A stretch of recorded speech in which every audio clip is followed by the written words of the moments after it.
কোনো চাকচিক্য নেই, কোনো বাহুল্য নেই, খুব সাদামাটা সেই পথ ধরেছেন। এখন এই পথটাকে শুধু যদি প্রধানমন্ত্রী হিসেবে তারেক রহমান অনুসরণ করে আর বাকি তার টিমমেটরা, তার ক্যাবিনেট মেম্বাররা যদি অনুসরণ না করে, তারা যদি তাদের বাহাদুরিটা দেখায়, তাহলে একটা বিপর্যয় হবে।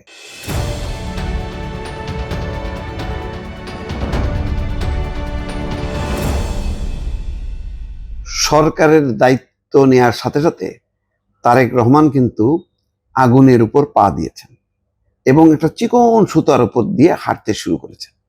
যদি স্লিপ খায় একেবারেই পড়বেন এবং আগুনে তিনি পুড়ে যাবেন। কেন বললাম এই কথা? কারণ প্রধানমন্ত্রী হিসেবে জনপ্রিয় থাকাটা কিন্তু খুব চ্যালেঞ্জ।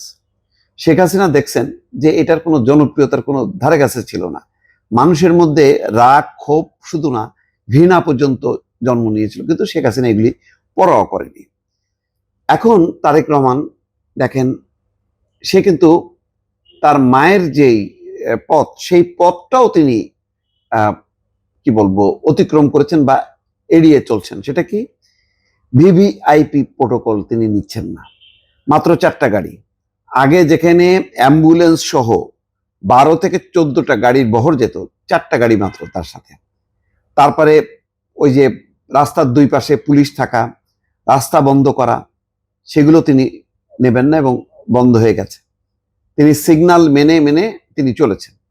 এটা কিন্তু সব গণমাধ্যমে এসছে যে তিনি দুর্নীতির বিরুদ্ধে যেমন শক্ত অবস্থান নিয়েছেন, বলেছেন দুর্নীতি কোনোভাবে সহ্য করা যাবে না, চাঁদাবাজি সহ্য করা যাবে না, তেমনি তার নিজের যে প্রাত্যহিক যেই সরকারি দায়িত্ব পালন, সেই দায়িত্ব পালনের ক্ষেত্রেও মিতব্যয়িতার একটা দৃষ্টান্ত অনুসরণ করেছেন, যে কোনো বাড়তি কোনো মানে হাম্বড়া কোনো ভাব দেখাবে না।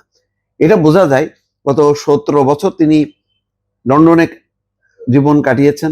সেখানে দেখেছেন যে অনাড়ম্বর জীবন মন্ত্রীদের, প্রধানমন্ত্রীদের, কোনো চাকচিক্য নেই, কোনো বাহুল্য নেই, খুব সাদামাটা সেই পথ ধরেছেন। এখন এই পথটাকে শুধু যদি প্রধানমন্ত্রী হিসেবে তারেক রহমান অনুসরণ করে আর বাকি তার টিমমেটরা, তার ক্যাবিনেট মেম্বাররা যদি অনুসরণ না করে, তারা যদি তাদের বাহাদুরিটা দেখায়, তাহলে একটা বিপর্যয় হবে।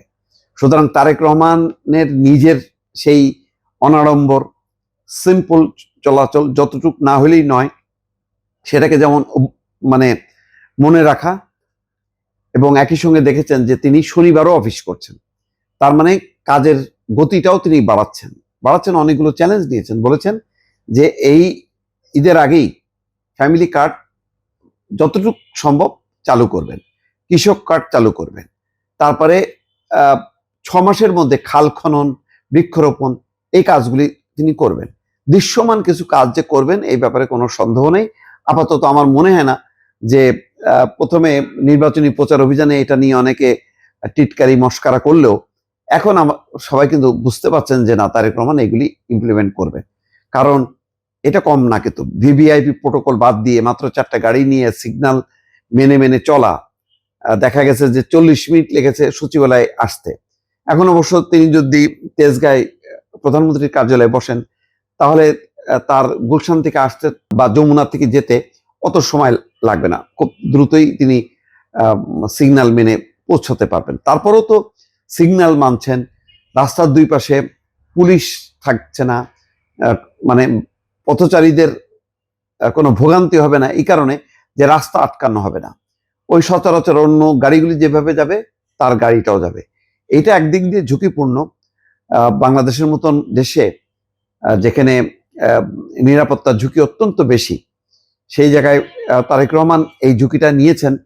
এটা হয়তো তিনি একটা গতানুগতিক যে প্রধানমন্ত্রীরা যে প্রোটোকল, যে ধরনের তারা একটা আড়ম্বরপূর্ণ তারা একটা মনোভাব প্রকাশ করেন প্রোটোকলের নাম করে, সেইটার একটা বিপরীত চিত্র তিনি দেখাতে চাচ্ছেন।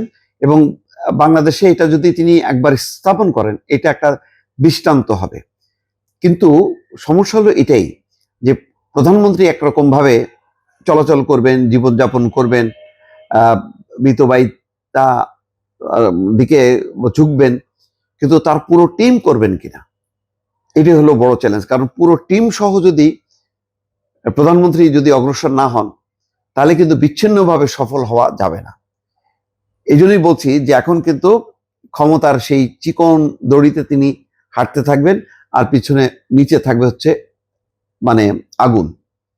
সেই আগুনের মধ্যে চিকন সুতোর উপরে কিন্তু তিনি হাঁটা শুরু করেছেন। এখন কতটুকু সফল হবে, প্রতিনিয়ত সবারই কিন্তু চোখ থাকবে, গণমাধ্যম থেকে শুরু করে দেশে বিদেশে সবারই চোখ থাকবে যে তারেক রহমান নির্বাচন প্রচার অভিযানের সময় যা যা বলেছেন বাস্তবে কি সেগুলি হবে নাকি সেগুলি কথার কথা। দর্শক।